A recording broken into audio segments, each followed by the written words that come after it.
थोडं लक्ष द्या, कविता थोडी वेगळ्या प्रकारची आहे. आपण सर्व कवी आहोत, प्रकाशक आहोत, पण आलेला एक अनुभव या कवितेतून मांडतो. कवितेचं शीर्षक आहे प्रश्न. त्याचा कविता संग्रह प्रकाशित झाला म्हणून मी त्याचे अभिनंदन केले तेव्हा.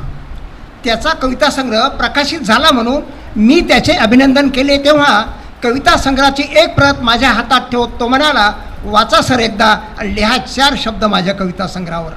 यात मी जातीपातीच्या भिंती पाड उडून लावून समानतेनं वागण्याचं युग आता आलं आहे, याची नांदी मी स्पष्ट ऐकली आहे, असंच वर्णन आहे. पण सर तुमच्या सासऱ्याचं आडनाव काय म्हणलं? पण सर तुमच्या सासऱ्याचं आडनाव काय म्हणलं? त्यानं सावध प्रश्न केला. मी माझ्या सासऱ्याचं आडनाव सांगताच एकदम ओळख पटल्यासारखा तो ओरावरी भेटला आणि हळूच कानात म्हणाला, त्याचं काय सर? आपल्या जातीच्या लोकांना देईन म्हणतो कविता संग्रह.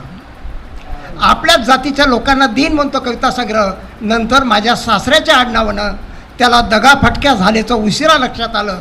आता तो भेटतो तेव्हा आपल्या कविता संग्रहाची एक प्रत वाया गेली का काय याचं दुःख त्याच्या चेहऱ्यावर. तर ही समानता कोणती हा प्रश्न माझ्या चेहऱ्यावर. ही समानता कोणती हा प्रश्न माझ्या चेहऱ्यावर. ही समानता कोणती हा प्रश्न माझ्या